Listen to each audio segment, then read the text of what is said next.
Live TV, सच सबसे आगे। UP में महागठबंधन का बड़ा फैसला, मोदी को लग सकता है तगड़ा झटका। शालिनी यादव को बनारस से हटाया, तेज बहादुर को बनाया गठबंधन का उम्मीदवार। बनारस में दिलचस्प हुआ मुकाबला। अब बनारस में मोदी वर्सेस सेना का जवान। अब तक साहेब सेना के नाम पर 56 इंच का सीना फुलाते थे, सेना के नाम पर करतल ध्वनि करते थे, सेना के नाम पर सियासत का बगीचा सजाते थे। लेकिन अब उसी सेना का एक जवान 76 इंच का सीना लिए साहेब को ब्रेक डांस कराने के लिए मैदान में तैयार खड़ा है। और उसकी इस लड़ाई में साथ मिला है अखिलेश यादव का। जी हाँ, अब तक जो लोग इस मुगालते में थे कि बनारस की सीट साहेब एक तरफा जीतकर अपनी झोली में डाल लेंगे, अखिलेश यादव ने ऐसे लोगों के सपनों को चकनाचूर करते हुए उन्हें जबरदस्त झटका दिया है। मोदी के खिलाफ आखिरी वक्त पर तेज बहादुर यादव को बनारस से सपा का टिकट देकर अखिलेश ने बता दिया है कि वो साहेब की लंगोट उतारने में कोई कोर कसर नहीं छोड़ेंगे।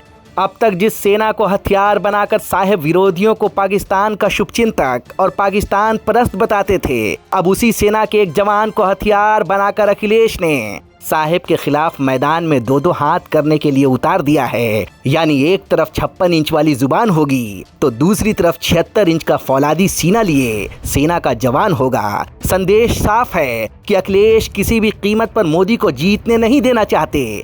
अखिलेश के इस फैसले के बाद सबसे बड़ा झटका मोदी को ही लगा होगा, क्योंकि साहेब अब तक सेना और फौज के नाम पर वोट मांगते रहे। लेकिन अब उसी जमात का एक फौजी उन्हें चुनौती देने के लिए मुरेठा बांध कर तैयार है और उसके पीछे खड़ा है समाजवादियों का कुनबा और दबे कुचले दलितों की फौज। ये बात सही है कि मोदी को बनारस से हराना आसान नहीं है, लेकिन जिस तरह से बीएसएफ के बर्खास्त जवान तेज बहादुर यादव को महागठबंधन ने अपना उम्मीदवार बनाया है, उससे मोदी की नैतिक हार तो हो ही चुकी है। सवाल ये है कि जवानों की लाशों पर वोट मांगने वाला शख्स अब कैसे उस जवान का सामना करेगा जिसने खराब खाने की शिकायत की और उसी सरकार के मंत्रालय ने उसे बर्खास्त कर दिया।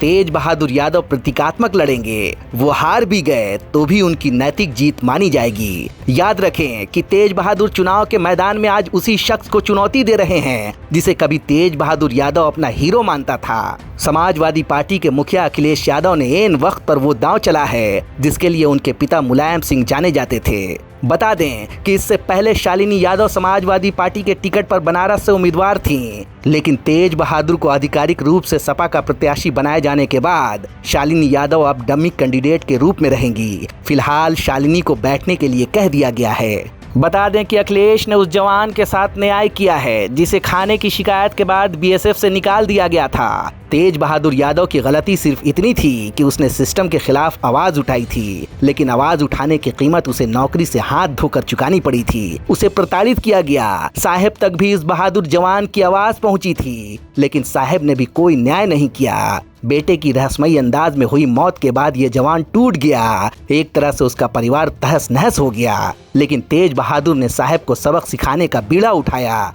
गौरतलब है कि साहेब ने 2019 का समूचा प्रचार आतंकवाद, सेना, भारत माता, सर्जिकल स्ट्राइक और एयर स्ट्राइक के नाम पर ही किया है। लेकिन अब साहेब के सामने सेना का जवान है, असली चौकीदार, जिसने पानी जैसी पतली दाल और जली हुई रोटी खाकर देश की रक्षा की है। अखिलेश ने फिलहाल नैतिक रूप से साहेब को परास्त कर दिया है। ऐसे में अब मौका कांग्रेस के पास भी है। कांग्रेस को सोचना चाहिए कि जिस अजय राय की औकात 1 लाख वोट की भी नहीं है, उसे क्यों न गठबंधन के लिए बैठने के लिए कह दिया जाए और सारा विपक्ष तेज बहादुर यादव के पीछे खड़ा हो जाए। उस तेज बहादुर यादव के पीछे जिसका सीना 56 इंच का नहीं 76 इंच का है। द लाइव टीवी के लिए ब्यूरो रिपोर्ट।